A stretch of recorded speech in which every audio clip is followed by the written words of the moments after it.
Hello everybody, welcome back to Screen Stars. I'm here today to review the pilot episode of the brand new sci-fi TV show Krypton, a show that is based on the home planet of Superman, Krypton.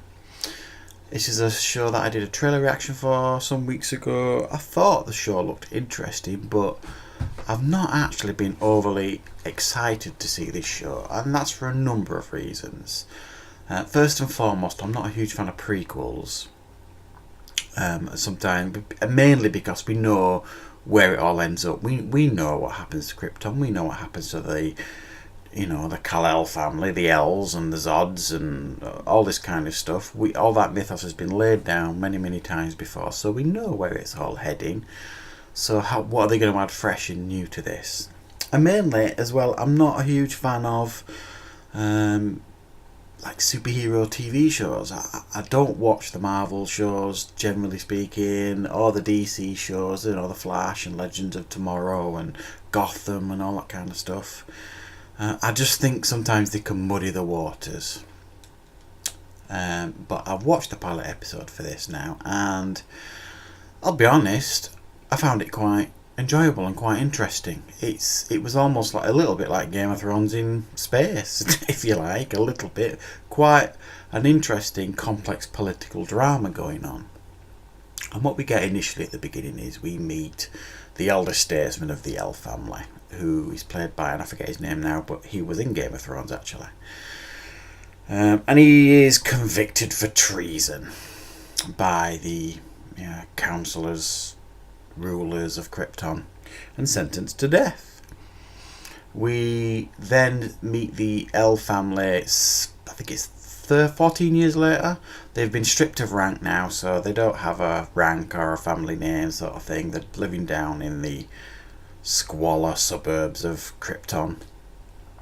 And the son is a brawler, a fighter. Bit of a dodgy dealer.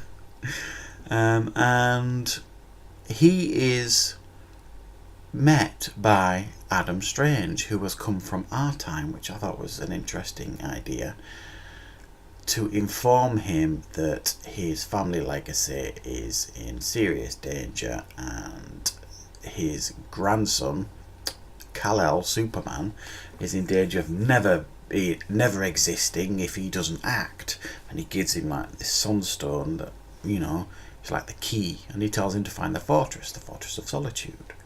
Goes to his mum and dad, tells him what have gone on, and it's unveiled to him basically that his grandfather, who was killed at the beginning of the episode, had his own fortress of solitude where he used to work in private, and he discovers the fortress, and basically is told by Adam Strange that Brainiac's coming, he's going to wipe out everything, and he's got to act, etc. So, yeah, I have to say I enjoyed this episode a lot more than I expected to. I wasn't keen on the start. I thought the effects were very good actually. It's kind of a blend of the mythos of the new Man of Steel type of Superman and the old Christopher Reeve style. So they've kind of merged and blended the two. We even get a riff of the old Superman theme, the Christopher Reeve theme. They kind of blend that into the show as well, which I thought was wonderful. It gave me a little bit of shiver down my spine when I heard that. So it's being respectful to both, if you like, the old Superman and the new. I'm still not sure if it is going to mesh into the current DC universe in any way, which I think would be interesting.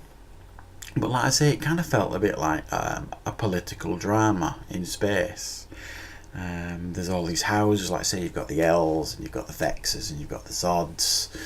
There seems to be some kind of civil war probably building here. How is L gonna fit into all this? The House of L and Adam Strange, how does he fit into all this? So yeah, I thought they did a pretty good job of making this pilot episode interesting, and honestly wanting me to see more. And I didn't expect it to. I thought it was going to be pretty naff, if I'm honest. And I'm wrong. It's not bad at all. And I think I'm probably trying to catch a few more episodes, see if it grabs me, this series. So I'll give this first episode a 7.5 out of 10. Far more interesting than I expected. And yeah, it's worth a shout, guys, this one. Give it a go.